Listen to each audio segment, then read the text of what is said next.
நட்ட ஒரு 8 மாசத்திலேயே பழம் அறுவடை பண்ண ஆரம்பிச்சிடலாம். 7.5 மாசத்துலேருந்து 8 மாசத்துலேயே பழம் அறுவடை பண்ணலாம். கழிவுகள் வெளியேற்றம், சர்க்கரை நோய் உள்ளவங்களுக்கு ஏற்ற பழம், தோல்ல வந்து நல்ல ஒரு மினுமினுப்பா பொலிவா இருக்கிறதுக்கு நிறைய பெண்கள்லாம் விரும்பி சாப்பிடக்கூடிய பழமா இருக்கு. ஒரு மரத்துல 60 கிலோ அப்படிங்கிறது ஒரு நார்மலா எடுக்க முடியும். 100 கிலோ எடுக்கிற வரையும் எடுக்கிறாங்க கெமிக்கல் விவசாயத்துல. நாம ஆர்கானிக் விவசாயத்துல தான் பண்ண போறோம்.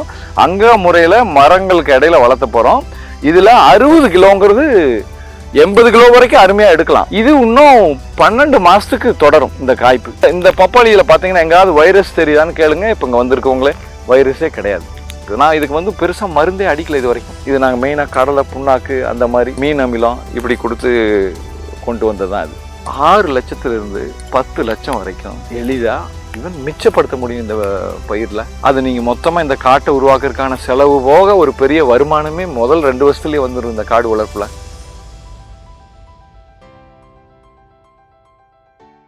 அன்பிற்கும் ஆதரவுக்கும் உரிய விவசாயிகளே, உங்களை நான் என்னுள் மதிக்கின்றேன். என்னுடைய பேர் சரவணன். நான் முன்னாள் விஞ்ஞானி, வேளாண்மை பல்கலைக்கழகத்தில்.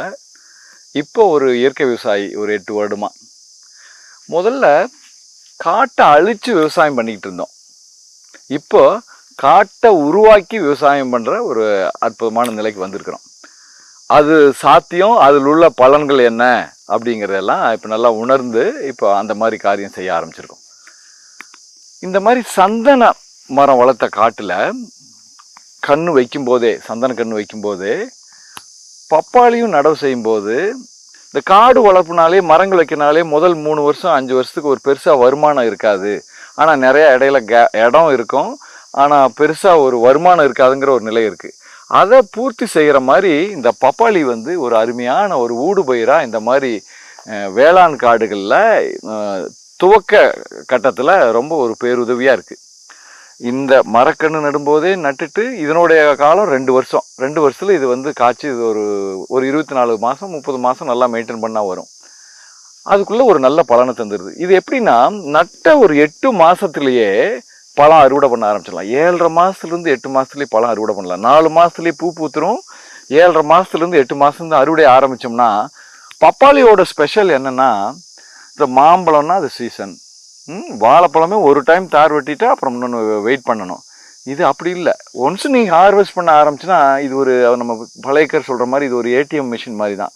இதை சரியாக முறையாக பராமரித்தோம்னா தொடர்ந்து அந்த 8 மாதத்துலேருந்து 24 மாதம் 30 மாதம் வரைக்குமே சிறப்பாக தொடர்ந்து வாரம் வாரம் வருமானம் தரக்கூடியது. அந்த மாதிரி ஒரு, அப்போ உங்களுக்கு தோட்டத்தில் உள்ள செலவு போக ஒரு நல்ல வருமானத்தையும் தொடர்ந்து தர்றதுக்கான வாய்ப்பை உருவாக்குது. அந்த மாதிரி ஒரு தன்மை உள்ள பயிர்.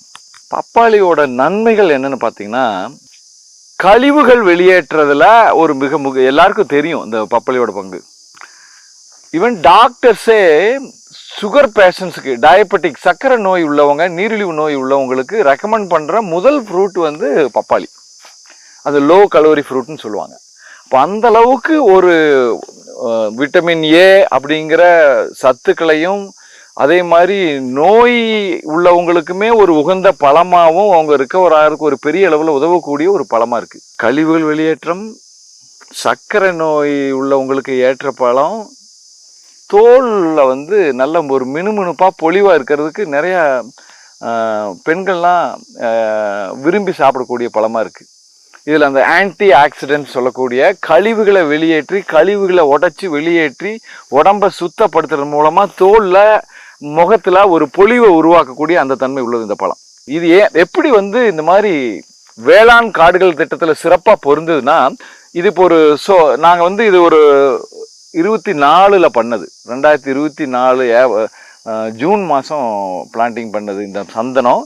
பப்பாளி நவம்பரில் பண்ணது. இப்போ பாருங்கள், இது 2026 இப்போ ஏப்ரலில் இது ஒரு நல்ல பலன் கொடுத்துட்ருக்கு. இதில் சரியான டைமிங் பண்ணி, அதாவது நடவு செய்கிறதுல சரியான கால அவகாசத்தில் இதை நடவு பண்ணுனா, உன்னோட இந்த சூரிய வெளிச்சம் இந்த மாதிரி அடர்ந்து ஒரு நிழல் உருவாகிற சூழ்நிலைக்கு முன்னாடி கிடைக்கிற சூரிய வெளிச்சத்தை நல்ல சிறப்பாக பயன்படுத்தி ஒரு பலனை தரக்கூடிய ஒரு அற்புதமான பயிராக இருக்குது. இதில் மரத்துக்கு என்ன பலன்னு பார்த்தீங்கன்னா, இப்போ இங்கே வந்தாங்களே, இப்போ இந்த மாதிரி 2 வருஷத்துல இவ்வளவு சந்தன மரம் வளர்ந்து நான் பார்த்தது இல்லைன்னு சொல்ற மாதிரி இருக்கு. ஏன்னா இந்த பப்பாளிக்கு கொடுக்குற உரம் ஊட்டம் எல்லாம் இந்த மரப்பயிர்களுக்கும் கிடைக்கிறதுனால மரமும் வேகமா வளருது. இதுக்குன்னு ஏன்னா மரத்தோட வேர்கள் வந்து இப்போ நம்ம வந்து ஒரு 7 அடிக்கு ஒரு பப்பாளியோ அல்லது சந்தன மரமோ இருக்குங்க. அப்போ இந்த பப்பாளி கொடுக்குற ஊட்டம் தண்ணி எல்லாமே அந்த மரத்துக்கும் சேர்ந்து மரமும் வேகமா வளருது. ஸோ ஒன்று இது பலப்படுத்துகிற மாதிரியான ஒரு பயிர் ஊடு பயிராக இருக்குது. இதில் வருமானம் எப்படின்னு பார்த்தீங்கன்னா ஒரு ஏக்கரில் 10 லட்சம் வரைக்கும் கூட ஈவன் மிச்சம் பண்ணக்கூடிய வாய்ப்புள்ள ஒரு சாத்தியமுள்ள ஒரு பயிர் இது. இப்போ இந்த பழம் வந்து 2 கிலோவுக்கு மேலே இருக்குன்னு வைங்களேன். 1 2 3 4 5 6 7 8 9 10 11 12 ஒரு இப்போ 15 கிலோவுக்கு மேலே இப்போவே இருக்குது. இது காய்ப்போட முதல் கட்டத்தில் இருக்குது. ஆக்சுவலாக இது நிழல் தாண்டி கொஞ்சம் லேட்டாக உருவாயிருக்கு. இந்த 15 கிலோ அப்படிங்கிறது இன்னும் இப்போ தான் ஆரம்பிச்சிருக்குன்னு வைங்களா. இதனோட ஒரு ஹார்வெஸ்ட் ஒரு 2-3 பழம் தான் எடுத்திருப்போம். இது இன்னும் 12 மாதத்துக்கு தொடரும் இந்த காய்ப்பு. ஒரு மரத்தில் 60 கிலோ அப்படிங்கிறது ஒரு நார்மலாக எடுக்க முடியும். 100 கிலோ எடுக்கிற வரையும் எடுக்கிறாங்க கெமிக்கல் விவசாயத்தில். நாம் ஆர்கானிக் விவசாயத்தில் தான் பண்ண போகிறோம். அங்கே முறையில் மரங்களுக்கு இடையில வளர்த்த போகிறோம். இதில் 60 கிலோங்கிறது 80 கிலோ வரைக்கும் அருமையாக எடுக்கலாம். 60 கிலோங்கிறது ஒரு சாத்தியம். 15லிருந்து 20 ரூபாய்னாலும் ஒரு ஏக்கரில் 900 கன்று வைக்கலாம். ஒரு 7 அடி இடைவெளியில் ஒரு நீங்கள் எல்லாம் பாடுவாசி எல்லாம் போய் ஒரு 800 கன்று மிஞ்சதுனாலும் நீங்கள் கணக்கு போட்டு பாருங்கள். 800 இன்ட்டு 20 ரூபா 60 டன்னு 60,000 கிலோ அப்படின்னா உங்களுக்கு ஒரு கணக்கு கிடைக்கும் எவ்வளோ வருமானம் இதில் இருக்குது அப்படிங்கிறது. இது ஆனால் இவ்வளோ வருமானம் உள்ளதில் நிறையா அந்த சவால்களும் இருக்குது. இந்த சவால்களை வழக்கமாக பப்பாளி இந்த பப்பாளியில் பார்த்தீங்கன்னா எங்கேயாவது வைரஸ் தெரியுதான்னு கேளுங்க. இப்போ இங்கே வந்திருக்கவங்களே வைரஸே கிடையாது. அதுக்கு காரணம் பல பயிர் சாகுபடி, இயற்கையை ஒத்த விவசாய முறையில் இயற்கையோடு இணைந்து செய்கிற விவசாய முறைகள். இப்போ வெறும் பப்பாளி மட்டும் போட்டிருந்தா இந்த இலையிலிருந்து சிக்னல்ஸ் போய் அந்த சாறு உறிஞ்சும் பூச்சிகள் நிறையா கவர்ந்து இழுத்து ஈஸியாக ஒரு மரத்துலேருந்து இன்னொரு மரத்துக்கு அதை பரப்பி விரைவில் அந்த பப்பாளி தோட்டமே இந்த கெமிக்கல் விவசாயத்தில் இருக்கிற மாதிரி தொடர்ந்து நோய் வந்து பாதிப்படைகிறதுக்கு வாய்ப்பு. இப்போ நான் சொன்ன மாதிரி இது இப்போ 1 வருஷத்துக்கு மேலே ஆயிடுச்சு. 1.5 வருஷம் ஆன பப்பாளி இன்னும் இதில் வைரஸ் இல்லை. அதுக்கு தனியாக நீங்கள் பார்க்கலாம். இந்த பழத்துலையும் பாருங்கள் அந்த அந்த ரிங் ஸ்பாட்டுன்னு சொல்லக்கூடிய அந்த வைரஸோ அதெல்லாம் எதுவுமே இல்லை. அதுக்கு காரணம் இங்குள்ள அந்த பல பயிர் சாகுபடி. இங்கே இந்த சந்தனம் இருக்குது, பக்கத்தில் அகத்தி இருக்குது, அந்த சந்தனத்துக்கு துணையை வச்சு அகத்தி இருக்குது, அதுக்கு இடையில இந்த பப்பாளி இருக்குது. அப்போ ஒரு பப்பாளியிலிருந்து அடுத்தது சந்தனம் தான் இருக்குது. ஸோ இதுவே ஒரு ஃபிசிக்கலாக ஒரு தடையாக இருக்குது. ஒரு பூச்சி எளிதாக ஒரு பயிலிருந்து இன்னொரு பயிருக்கு தாவி விரைவாக அந்த நோயை பரப்ப முடியாத ஒரு சூழல் இருக்குது. அதுக்கு மேலே நம்ம மண்ணில் இது மூடாக்கு போட்டு வளர்த்துருக்குறோம். அங்கே ஒரு பல உயிர்களை உருவாக்கக்கூடிய ஒரு சூழல். இங்கே நான் பார்த்தேன், இது வரைக்கும் நான் என்னுடைய இந்த 30 ஆண்டுகள் இந்த விவசாயம் சார்ந்த பயணத்தில் பார்க்காத ஒரு விஷயத்தை இந்த பண்ணையில் பார்த்தேன். எப்படி தேன்கூடு இருக்குமோ, எறும்பு கூடு இருக்குமோ, கரையா இருக்குமோ, அந்த மாதிரி செலந்தி கூட்டமா இருக்கு. அப்படியே ஒன்று மேல ஒன்று தொத்திட்டு அது புதுசாக இப்போ தான் பார்க்குறேன். நான் பல்கலைக்கழகத்தில் நான் ஒரு 17 வருஷம் பணியாற்றினாள். ஸோ அந்த மாதிரி ஒரு தகுந்த சூழலை, ஒரு ஹேபிட்டட்னு சொல்லுவாங்க, ஒரு சூழலியல் சார்ந்த விவசாய முறை இது. அதை கொடுக்கும்போது எல்லாமே அபரிதமாக அந்த உயிர்கள் மூலமாக தேவையான கட்டுப்பாடு நடக்குது. நான் இதுக்கு வந்து பெருசாக மருந்தே அடிக்கலை இது வரைக்கும். இது நாங்கள் மெயினாக கடலை, புண்ணாக்கு, அந்த மாதிரி இயற்கை சார்ந்த பொருள்கள், மீன் அமிலம் இப்படி கொடுத்து கொண்டு வந்தது தான் அது. இதனோட சுவையும் எக்ஸலண்ட்டாக இருக்கும். இதுக்குன்னு தனியாக இப்போ மார்க்கெட் உருவாயிருக்கு. இதில் உங்களுக்கு என்ன வாய்ப்பு அப்படின்னு பார்த்தா, புதுசாக மரம் நடுறவங்களுக்கு இது ஒரு ஊடு பயிராக நாங்கள் பயிற்சி கொடுக்குற முறையில், அந்த டெக்னிக்கில், அந்த தரத்தில் நீங்கள் விளைவிச்சு நஞ்சற்ற ஒரு பழத்தை கொடுத்தீங்கன்னா அதை விற்று கொடுக்குற அந்த பொறுப்பை நாங்கள் ஏற்றுக்கிறோம். இது ஒப்பந்த அடிப்படையிலேயே இந்த விவசாயத்தை தொடங்கலாம். ஆனால் அந்த பயிற்சி எடுத்துருக்கணும், ஒப்பந்தத்தின்படி முழுமையாக நடக்கணும். நீங்கள் அப்படி விளைவிச்சிருந்தா அதை விற்று கொடுக்கறதுக்கு நாங்கள் பொறுப்பு.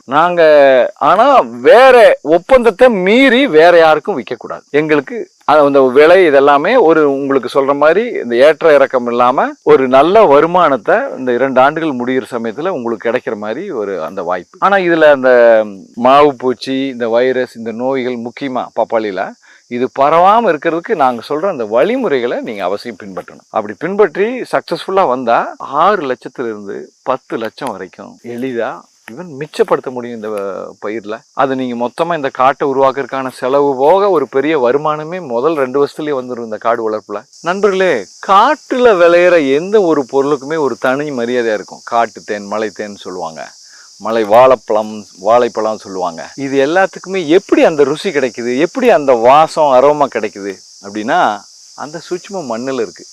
காட்டில் உள்ள இந்த பல்லுயிர் பெருக்கம், அந்த ஒவ்வொரு உயிரினங்களோட கழிவுகள் அது மக்கிறது, இயற்கையை அதனோட பெஸ்ட்டான நேச்சுரல் கண்டிஷனில் மெயின்டைன் பண்ணுறதுனால தான் அந்த நிலை உருவாகுது.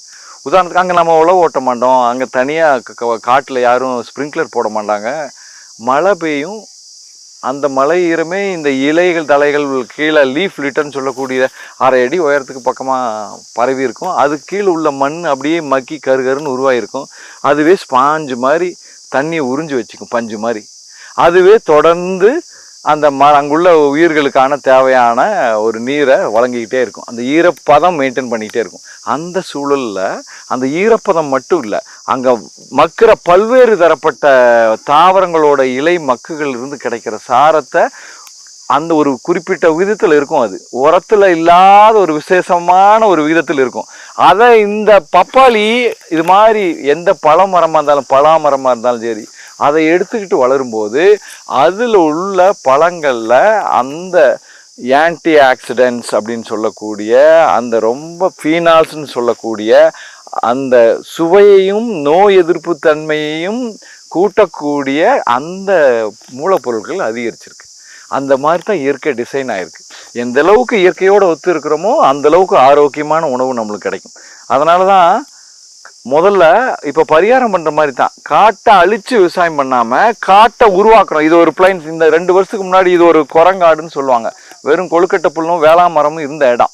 அது இப்போ எப்படி ஒரு பெரிய காடாக உருவாகி இங்கே மண்ணிலிருந்து ஒரு அருமையாக கருன்னு உருவாகி உயிர் நிறைந்த உயிர் சூழலில் உருவாகி, இதோ இப்போ நிறையா அந்த பூச்சிகளோட சத்தம் கேட்க முடியும் உங்களால். ஒரு காடை பிளைன்ஸில் ஒரு காட்டை உருவாக்க முடியும். அந்த நிலையில் அதுக்கு ஒரு வருமானம் தரக்கூடிய ஒரு வாய்ப்பாகவும் இந்த பப்பாளி இருக்குது. ஆமாம், இதனுடைய கன்சப்ஷன் இப்போ அதிகரிச்சுட்டு வருது மக்கள்கிட்ட. ஏன்னா அந்த தோல் பொலிவாக இருக்கிறதுக்கு அதில் ஒரு தோற்றத்தில் இப்போ ரொம்ப முக்கியத்துவம் அதிகமாக இருக்குது. எப்படி ஆண்கள் ஜிம்முக்கு போகிறாங்களோ உடற்பயிற்சி மையத்துக்கு, அந்த மாதிரி பெண்கள் அந்த தோல் பளபளப்பாக இருக்கிறதுக்கு பப்பாளியில் நிறையா வெள்ளரி பப்பாளியெல்லாம் பயன்படுத்துகிறாங்க. அது சாப்பிட்டாலுமே அந்த கழிவுகளை வெளியேற்ற தன்மையின் மூலமாக அந்த பொலிவை ரத்தத்தின் மூலமாக அது தோலுக்கு தருது. ஸோ அந்த விதத்தில் இது ஒரு சரியான தருணம். இதை இயற்கை முறையில் இந்த மாதிரி ஒரு சூழலை வளர்க்கும்போது அதனுடைய சுவையும் அதனுடைய தரம் அதிகமாக இருக்குது. அதுக்குள்ள விலையும் தர தயாராக இருக்கணும். நீங்கள் அந்த முறையில் பயிரிட்டு கொடுத்தீங்கன்னா. பப்பாளி நல்ல வடிகால் வசதி உடைய நிலப்பரப்பில் வளர்த்தணும். அதுவும் வரப்புகள் போட்டு வளர்த்துனா இன்னும் அதனுடைய வளர்ச்சியும் பலனும் கூடுதலாக இருக்குது. சுண்ணாம்பு சத்து அதிகமாக உள்ள மண்ணில் ரொம்ப சிறப்பாக வளரும் பப்பாளி. ஏன்னா சுண்ணாம்பு சத்தை ரொம்ப நேசிக்கிற ஒரு பயிர். அதனால் அந்த சுண்ணாம்புக்கல் அதிகமாக ஓடக்கல்லுன்னு சொல்லுவாங்க உள்ள பகுதிகளில் உள்ள காடு வளர்ப்பில் ஒரு மிக சிறப்பான ஒரு அங்கமாக துவக்க கட்டத்தில் இந்த பப்பாளி பயிர் இருக்க முடியும். இது ரெட் லேடி அப்படிங்கிற ஒட்டு ரகம் தான். ஆனால் இந்த ஒட்டு இது ஏன் இந்த ஒட்டு ரகத்துக்கு போகிறோம், ஏன் நாட்டு ரகம் போகலைன்னா, பப்பாளி விரைவில் பழுத்து உங்களுக்கு கொலன்னு ஆயிரும். எப்படி நாட்டு தக்காளி ஏன் இல்லைன்னா, ஒரு நாள் டிரான்ஸ்போர்ட் பண்ணும்போதே அது நசுங்கிடும், அந்த தோல் மென்மையாக இருக்கும். அதனால் நகரங்களுக்கு கொண்டு போய் அதை விற்கிறக்குரிய விளைவிச்சிடலாம், சந்தைப்படுத்தணும் இல்லையா, அதுக்குள்ள அந்த குணங்களை கொண்டிருக்கிறது இந்த ரெட் லேடிங்கிற ரகம். இது உலகளவில் ஒரு ஃபேமஸான ரகம். இதெல்லாம் அந்த வைரஸ் பிரச்சனை, அந்த மாவுப்பூச்சி பிரச்சனைலாம் இருக்குது, அதையும் மீறி சக்ஸஸ்ஃபுல்லாக வளர்க்க முடியுங்கிறது ஒரு 7 பண்ணைகளில் ஆராய்ச்சி முறையில் பண்ணி பார்த்துட்டு அதில் உள்ள கஷ்ட நஷ்டங்களை எப்படி சரி பண்ண முடியும் ஒரு பயிற்சி கட்டத்தை தாண்டி தான் இப்போ நாம் இந்த நிலைக்கு இது விரிவாக்கம் பண்ணுற நிலைக்கு வந்திருக்கிறோம். இதுக்கான சந்தை தொடர்புகளையும் ஏற்படுத்தியிருக்கிறோம். பப்பாளி தனி பயிராக தான் ஒரு ஏக்கருக்கு ஒரு 900 பயிர் வரைக்கும் வைப்பாங்க. ஒரு 7 அடி இடைவெளியில், மரத்துக்கு மரம் வரிசைக்கு வரிசையில் இடைவெளியில் வச்சு 6-6.5 வைக்கிற ஆட்களும் உண்டு. அப்படி வைக்கும்போது தான் அவங்களுக்கு அந்த ஒரு எண்ணிக்கை ஈல்டெல்லாம் ஒரு 100-150 டன் வரைக்கும் எடுக்கிறவங்களாம் இருக்காங்க. ஆனால் அந்த பப்பாளி வந்து இதுக்கு சூரிய வெளிச்சம் தேவை. ஆனால் ஒரு லேசான அந்த டான்சிங் ஷேடோன்னு சொல்லக்கூடிய இந்த மாதிரி உள்ள சன்லைட்லையும் அதை ஏற்றுக்கிட்டு வளரக்கூடிய ஒரு பயிர். அதனால தான் இது இந்த காடு வளர்ப்பு திட்டத்தில், மர வளர்ப்பு திட்டத்தில் அது முக்கியமான முற்பகுதியில் முதல் 2 ஆண்டுகளில் ஒரு சிறப்பான ஒரு ஃபிட் ஆகக்கூடிய ஒரு பயிராக இருக்கும். அந்த பாதி நிழலையும் ஏற்றுக்கிட்டு அதில் தன்னை அமைச்சுக்கிட்டு சிறப்பாக பலனுக்கு கொடுக்கக்கூடிய ஒரு பயிராக இருக்குது பப்பாளி. வெயிலில் வளர்க்கும் போது தனியாக அதை மட்டும் வளர்க்கும் போது அது பூச்சி நோய்களை அதிகமாக ஈர்க்கும். அது குயிக்காக பரவும். அதை மேனேஜ் பண்ண முடியாத நிலைக்கு கூட போகிறதுக்கு வாய்ப்பு இருக்குது. இந்த மரம் வளர்க்குறதுல சந்தன மரம் மட்டும் இல்லை, எந்த மரமாக இருந்தாலும் உங்களுக்கு அது ஒரு நிழல் கொடுக்குற அளவுக்கு அதனுடைய கேனப்பி வளர்ச்சி அடைகிறதுக்கு 2 வருஷம் ஆகும். அந்த 2 வருட காலத்தில் இது அருமையாக ஃபிட்டின் ஆகும். இங்கே வந்து சந்தனம், அகத்தி இருக்குது, இடையில பப்பாளி போட்டிருக்கோம். ஸோ இங்கேயுமே நாங்கள் ஒரு 7 அடி 8 அடிக்கு ஒரு பப்பாளி வச்சுருக்கிறோம். ஈவன் ஒரு 2 மரத்துக்கு இடையில வச்சுருக்கிறோம். இங்கே ஒரு சந்தனம் இருக்குது, இங்கே ஒரு சந்தனம் இருக்குது, நடுவில் பப்பாளி இருக்குது. இங்கே அதே மாதிரி தான் இருக்குது. இடையில ஒரு வரிசையே இருக்குது, முழு வரிசையும் இருக்குது. வரிசைக்குள்ளேயே மர வரிசைக்குள்ளேயே இடையிலையும் வச்சுக்கிறோம். ஒரு 10 அடி இடைவெளியில் உள்ளது தான். இதை நம்ம இடைவெளி கரெக்டாக டிசைன் பண்ணி மேக்ஸிமம் பலன் பார்த்துக்க முடியும். இதில் நான் முதல்ல சொன்ன மாதிரி உங்களுக்கு அந்த இது கொடுக்குற உரம் எரு வந்து மரத்துக்கும் கிடைக்கிறதுனால அது சிறப்பாக குயிக்காகவும் வளர்ச்சி அடையுது. சந்தனம் இல்லை, வேறு மற்ற மரப்பயிர்களிலும் இப்போ ஒரு உதாரணத்துக்கு இப்போ ஒரு ட்ரிப்புக்கு ஒரு 50,000 செலவாகுதுன்னு வைங்களேன்.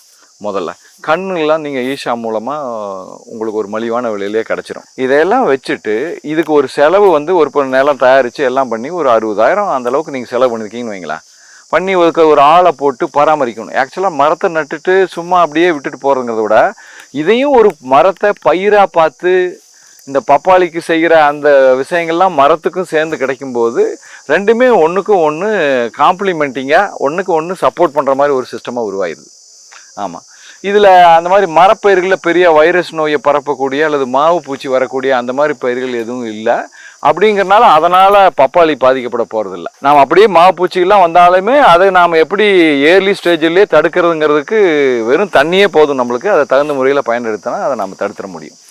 அந்த விதத்தில் ஒரு மரப்பயிர் வளர்க்குறதுல ஒரு உகந்த பயிராக எல்லா விதமான மரப்பயிர்களுக்குமே நாம் இதை பயன்படுத்த முடியும். அதை நாம் நடும்போதே தகுந்த இடைவெளியை, அதுக்கு உகந்த இடைவெளியை வச்சு பராமரிக்கும் மூலமாக வெற்றிகரமாக பண்ண முடியும். இப்போ மரப்பயிரையும் இந்த பப்பாளியும் வச்சு 8வது மாதத்துலேருந்து வருமானம்.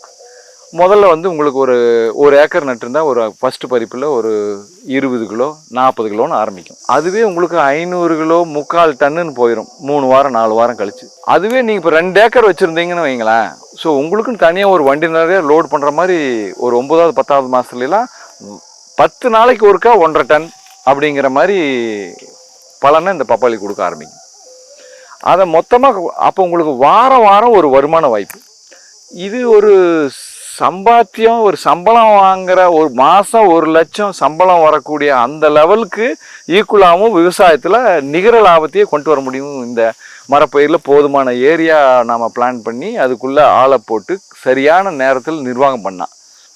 மரப்பயிர்னாலே பராமரிப்பு இல்லாமல் அப்படிங்கிறதுல பராமரிப்பை கொண்டு வரோம், அதில் பலனையும் பார்க்குறோம். இந்த பயிரை நட்டு உருவாக்கி ஒரு 2 மாதம் 1.5 அடிக்கு மேலே கொண்டு வர்ற வரைக்கும் தான், 2-3 மாதம் வரைக்கும் தான் நீங்கள் ரொம்ப இதுக்கு கேர் தேவை.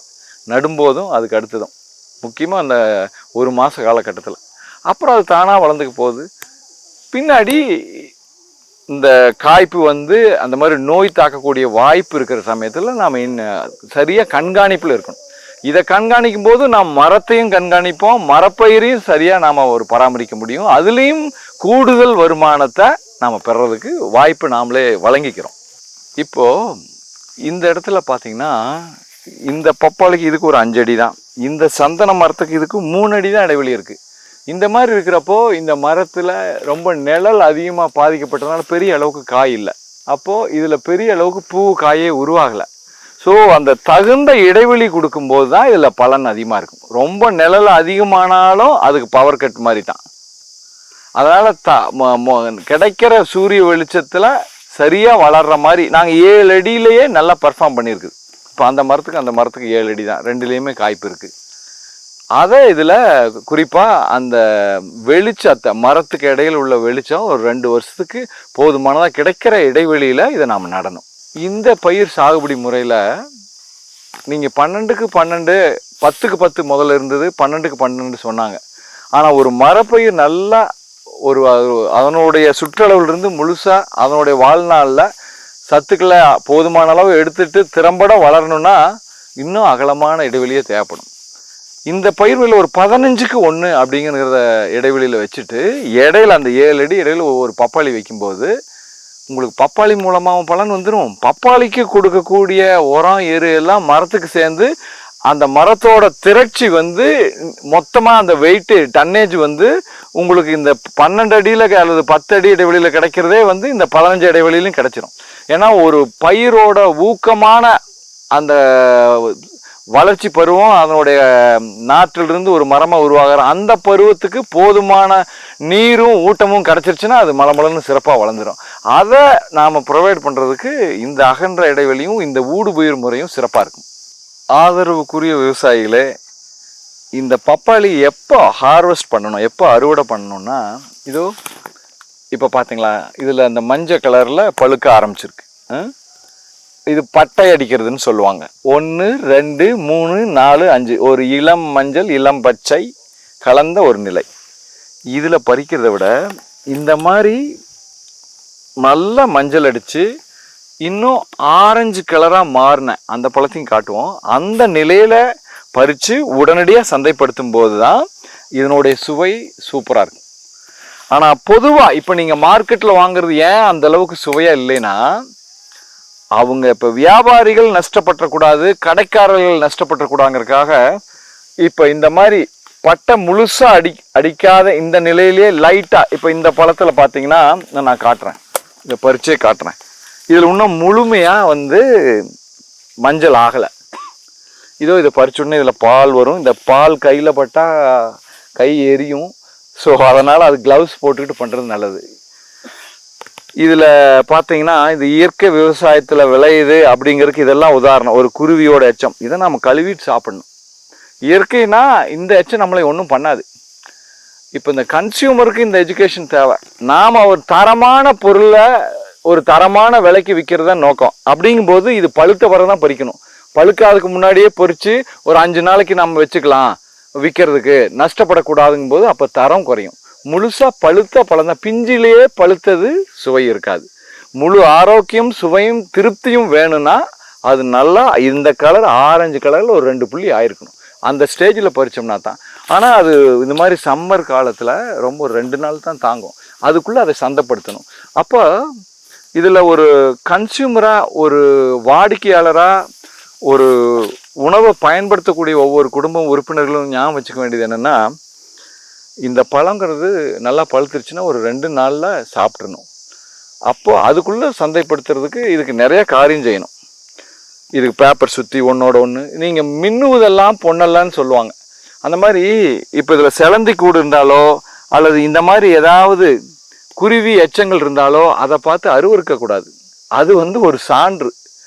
இதுக்கு மாரி இதில் கெமிக்கல்ஸு நச்சுக்களே இல்லைங்கிறத நாங்கள் டெஸ்ட் பண்ணி ஒவ்வொரு பேட்சு டெஸ்ட் பண்ணியும் இதை வாடிக்கையாளர்களுக்கு வழங்குறதா இருக்கிறோம். ஸோ அதுக்கெல்லாமே பணம் செலவாகுது. ஒரு டெஸ்ட் பண்ணுறதுக்கு 18,000 ரூபா. ஸோ உங்களுடைய நலனில் உண்மையாலுமே அக்கறையும், ஏன்னா நிறைய அங்கக விவசாயத்தில் இந்த நம்பிக்கை இல்லாதான் ஒரு பெரிய ஒரு தடையாக இருக்குது. இந்த பொருள் இயற்கை விவசாயத்துலேருந்து தான் வந்தது அப்படின்னு நான் எப்படி நம்புறது? காசு சம்பாதிக்கிறதுக்காக இதை நீங்கள் கெமிக்கல் போட்டு விளைவிச்சுட்டு நீங்கள் இயற்கை விவசாயத்தில் வந்துன்னு சொல்லி அதிக விலைக்கு விற்கிறீங்கன்னு ஒரு அவநம்பிக்கை இருக்குது.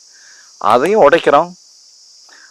ஒவ்வொரு பேட்சுக்கும் இது எங்கேருந்து வருதுன்னு ட்ராக் பண்ணுறதுலேருந்து அதில் கெமிக்கலே இல்லைங்கிறதுக்கான டெஸ்ட் ரிப்போர்ட் வரைங்க. அப்போ இதெல்லாம் செய்யணும்னா 2 நாளுக்குள்ளே உங்களுக்கு சப்ளை பண்ணணும். உங்கள் தோட்டத்திலே நீங்கள் பறித்து சாப்பிட்ட மாதிரி அதே சமயத்தில் அது நஞ்சு இல்லை அப்படிங்கிறதுக்கு இந்த மாதிரி ஒரு காஸ்ட்லியான அலன்ஸ் இருந்தாலும் பரவாயில்லன்ட்டு அதையெல்லாம் டெஸ்ட் பண்ணி உங்களுக்கு அந்த சுவையான ஆரோக்கியமான பழத்தை தரணும்னா அதுக்குள்ளே வேல்யூ இருக்கு இல்லையா, அதுக்குள்ளே காஸ்ட் இருக்கு இல்லையா, அதை தர்றதுக்கு நீங்கள் தயாராக இருக்கணும்.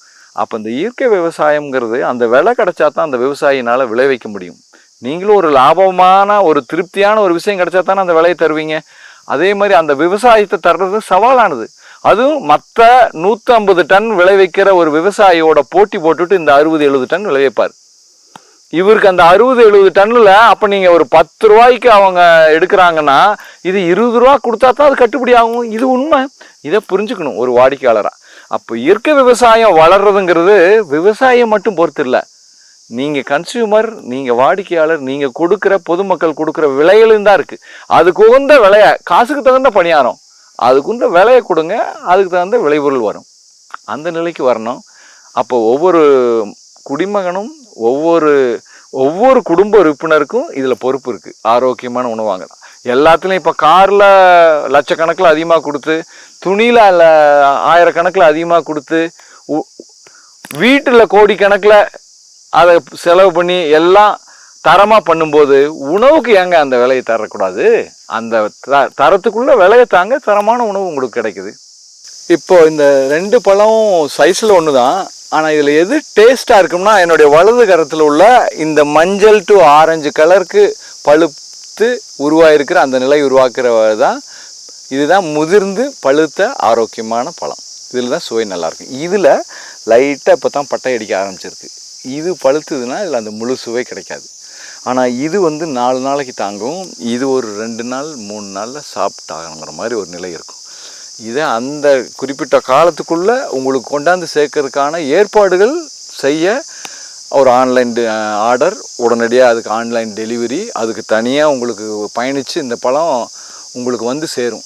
அதுக்குள்ளே அந்த தரத்துக்குள்ளே அந்த விலையை, அந்த காஸ்ட்டை நீங்கள் கொடுக்க தயார்னா உங்களுக்கு ஆரோக்கியமான உணவு அஷ்யூர்ட்.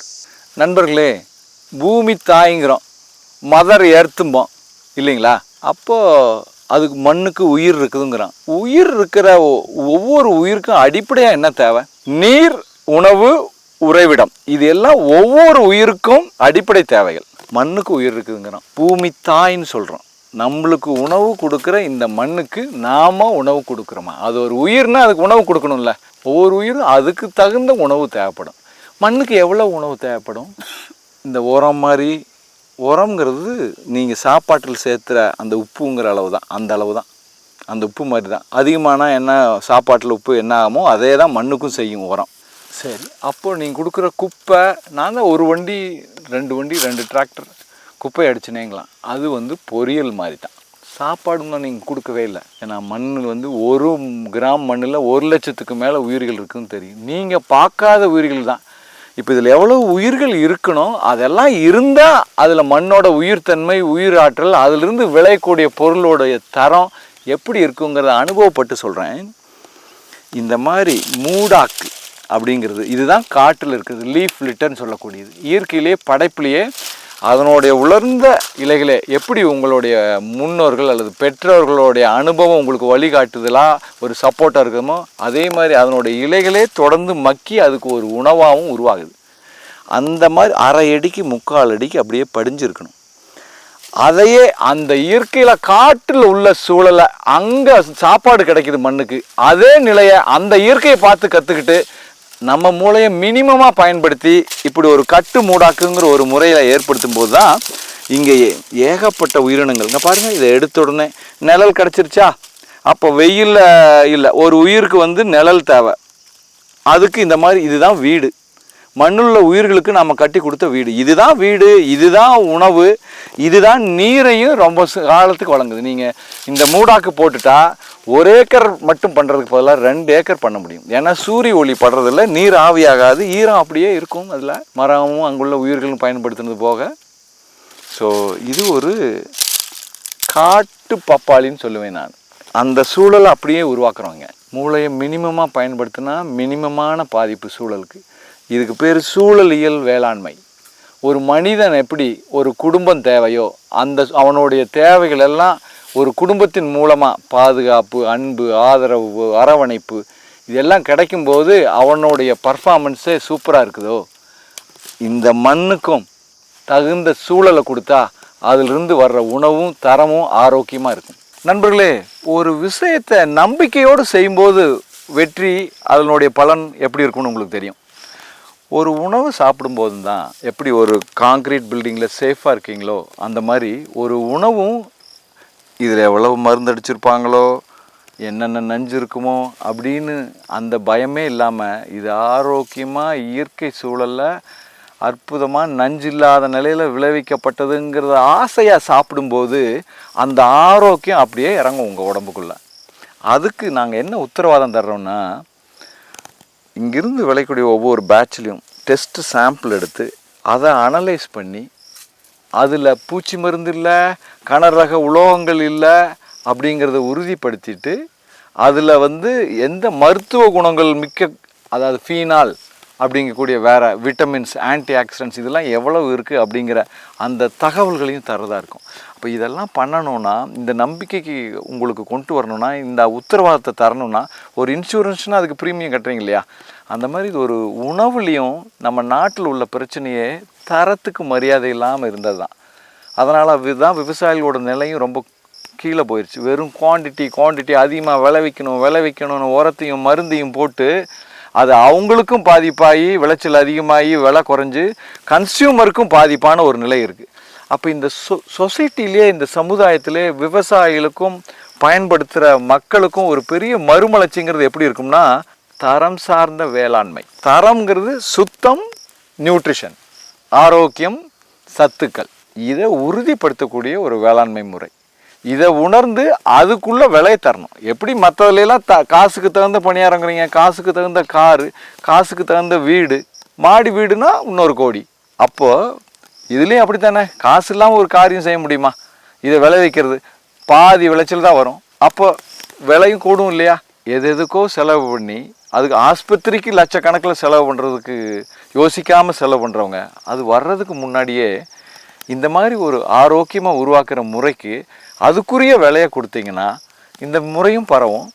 ஈவன் இப்போ இந்த உலகம் வெப்பமயமாதல்ங்கிற விஷயமே ஏன் அப்படிங்கிறது உங்கள் எல்லாருக்கும் தெரிஞ்சிருக்கும்.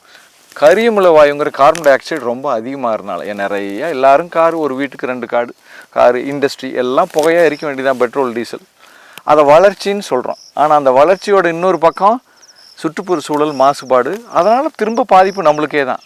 ஏராட்டிக் ரெயின்ஃபால், மழை ரொம்ப வெள்ளமாக பெய்யுறது, மழையே இல்லாமல் போகிறது, ரொம்ப வெப்பமயமாதல், இந்த மாதிரி விஷயங்கள். இதை ஒரு விவசாயத்தின் மூலமாகவே இதை சரிகட்ட முடியும். எப்படி அந்த கரியமில வாயு வளிமண்டலத்தில் இருக்கிறது பேலன்ஸ் ஆகுதுன்னா, என்னோட வெளிமூச்சு கார்பன் டை ஆக்சைடு இதுக்குள்ளே போய் உணவாக மாறுது. அப்போ இந்த நிறைய பயிர்கள் வளர்க்க பசுமையாக்க அது போட்டோசிந்தசிஸ் மூலமாக, ஒளிச்சேர்க்கை மூலமாக காற்றில் உள்ள கரிமுல வாயை எடுத்து உள்ள தக்க வச்சுக்கும். அப்போ காற்றுல வாயுவாக இல்லாமல் இங்கே திட நிலையில் இருக்கும். இது பழுத்துரும், நாம் சாப்பிட்ருவோம், மறுபடியும் அது கார்பன் டை ஆக்சைடாக நம்ம கழிவுகள் மூலமாக அல்லது வாயு மூச்சு மூலமாக வெளியில் போயிடும். ஆனால் மண்ணில் சேர்க்கும்போது, மண்ணில் இந்த மாதிரி ஒரு மூடாக்கு முறையை பயன்படுத்தும் போது 9 மாதம் 10 மாதத்துக்கு, அதாவது 5-6 டைம் அதிக நேரத்துக்கு மண்ணில் தக்க வைக்கிறோம். இந்த கரிமத்தை காற்றுல வாயுவாக இருக்கிறத மண்ணில் கரிமமாக வைக்கிறோம். அப்படி கரிமமாக வைக்கிறது உயிர்களை பெருக்குது, கரிமத்தை தக்க வைக்குது. அப்போ காற்றுல கரிமல வாயு அளவு குறையுது. அப்போ இந்த உலகம் வெப்பமயமாதல்ங்கிற அந்த பிரச்சனையும் குறையுது.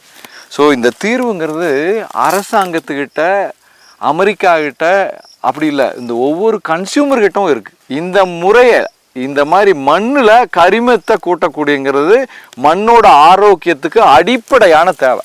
5% வரைக்கும், 3% மேலே இருந்ததுன்னா அங்கே கரிமம், அது சிறந்த ஆரோக்கியமான மண்ணுன்னு அர்த்தம்.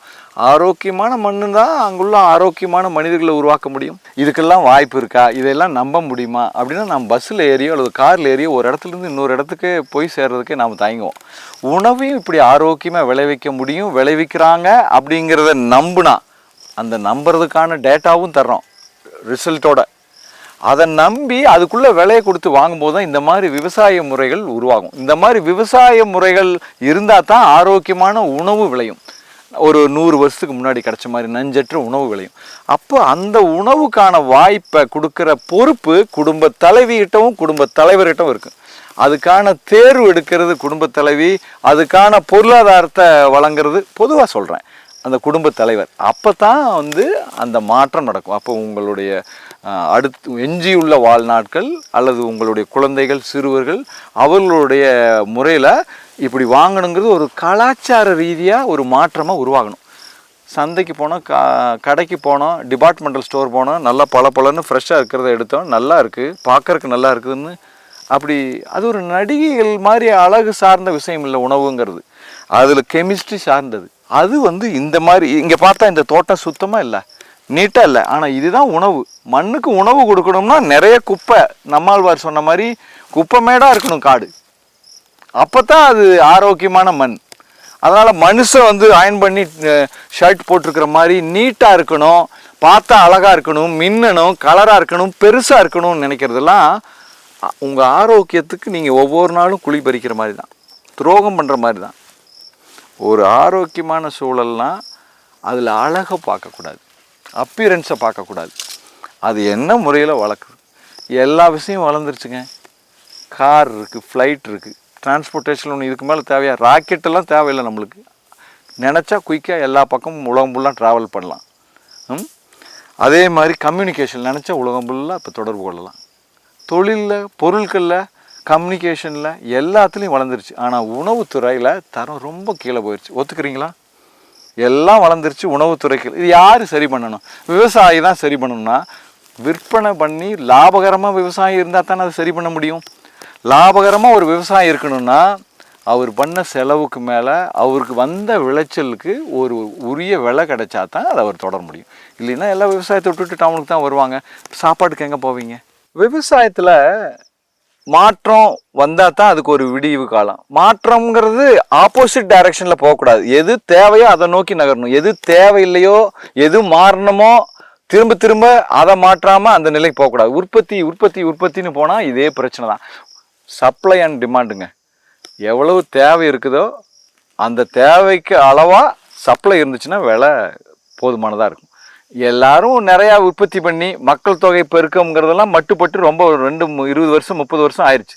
இப்போ தேவைக்கு அதிகமாக விளையுது. எல்லாருக்கும் வாழ்க்கை தரம் உயர்ந்துருச்சு. எல்லாம் போர் போடுறோம், நிறையா ட்ரிப்பு போடுறோம், ஏகப்பட்ட ஏரியாவை பாசனத்துக்குள்ளே கொண்டாந்து ஏகப்பட்ட விவசாய விளைபொருள்கள் இப்போ வந்துகிட்டு இருக்கு. அதான் சந்தையில் மலிஞ்சு கிடக்குது. தக்காளி 10 ரூபாய்க்கு ஏன் போகுது? வெங்காயம் ஏன் அவ்வளோ ரொம்ப சீப்பாக விற்கிது? பொறிக்கிற ஹார்வெஸ்ட் பண்ணுற கூலி கூட கிடைக்கிறது இல்லை. அது உற்பத்தி அதிகம். ஒரு இண்டஸ்ட்ரியில் உற்பத்தி அதிகம்னா அதை குறைச்சிருவாங்க, நிறுத்திடுவாங்க. அப்போ தான் அந்த விலை வந்து கிடச்சிட்டு இருக்கும். ஆனால் இங்கே இந்த மைண்ட் செட்டு உற்பத்தி அதிகப்படுத்தணும், பண்ணணும் அதிகமாக, எனக்கு 10 மூட்டை அதிகமாக விளைஞ்சிது, 2 மூட்டை 3 மூட்டை அதிகமாக விளைஞ்சுன்னு இந்த மனப்போக்கில் இருக்கிறதுனால தான் அதிகமாக உற்பத்தியாகி கன்சியூமர்ஸ்கிட்ட போதுமான விலையை வாங்க முடியறதில்ல. இது ஒன்று விலை சம்மந்தமான விஷயம். ஒரு பயனாளி ஒரு உணவை வாங்கி சாப்பிட்றவங்களுக்கும் தரம்ங்கிறது உற்பத்தி சார்ந்த அதிகமாக விளையிறதா இருக்கக்கூடாது, தரமானதாக இருக்கணும். தரமானதுன்னா விளைச்சல் குறையும். இயற்கை சார்ந்த இந்த மாதிரி உரம் நஞ்சு பயன்படுத்தாத உற்பத்தி செய்ய ஊக்குவிக்கக்கூடிய பொருட்களுக்கு பதிலாக தரத்தை கூட்டக்கூடிய முறையில் விளைவிக்கிறது தான் தரம். அதில் விளைச்சல் குறையும். அப்போ சப்ளை குறையும். இருந்தால் அதுக்குள்ளே விலை அதிகமாகும். அந்த விலையை கொடுக்கறதுக்கான மனநிலையில் மாற்றம் வரணும். அப்போ தான் இது தலையெடுக்கவே செய்யும். அதுக்கு ஒவ்வொருத்தருக்கும் பொறுப்பு இருக்குது. விவசாயிகளுக்கு மட்டும் இல்லை, அதை வாங்கி சாப்பிட்ற ஒவ்வொரு முறையும் மளிகை கடையிலையோ அல்லது டிபார்ட்மெண்டல் ஸ்டோர்லேயோ காய்கறி கடையிலையோ போய் வாங்குற ஒவ்வொரு பர்ச்சேஸ்லேயும் அந்த மாற்றம் நடக்கணும். மண்ணில் அங்க கரிமம் 2.5% மேலே இங்கே உருவாயிருக்கு. இதே குப்பை போட்டிருந்தாலும், இலதலை போட்டிருந்தாலும், ரொட்டாவேட்டர் போட்டிருந்தாலும் கலர் இந்த மாதிரி மாறி இருக்காது மண்ணுக்கு. இந்த மூடாக்கு போட்டதுனால தான் இந்த கரிமம். ஏன் இதை கட்டுறோம்னா இது மக்கிற ஸ்பீடை குறைக்கிறோம். அப்போது அதனுடைய வாழ்நாளை, இந்த மூடாக்கோட வாழ்நாளை டியூரேஷனை அதிகப்படுத்துகிறோம். அப்போ அங்கே ஒரு ஷெல்டர், ஒரு உயிர்கள் ஒரு குழந்தை பருவத்திலிருந்து முதுமை பருவம் ரீப்ரொடக்டிவ் ஸ்டேஜ் வரைக்கும் வளர்கிறதுக்கான வாய்ப்பை வழங்குகிறோம், அதுக்கான உணவை கொடுக்குறோம். அதனால் இந்த குப்பையெல்லாம் அதுவே செதைச்சு மண்ணில் கலக்க வச்சுருக்குது. இங்கே வந்து டெர்மைட்ஸ் தான் டிராக்டர்ஸ்.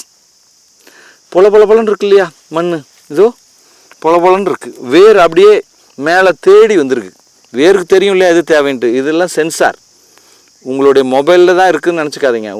இதெல்லாம் சென்சார். இந்த ஒவ்வொரு வேர் நுனியுமே அதுக்கு தேவையை நோக்கி பயணிச்சிருக்கு.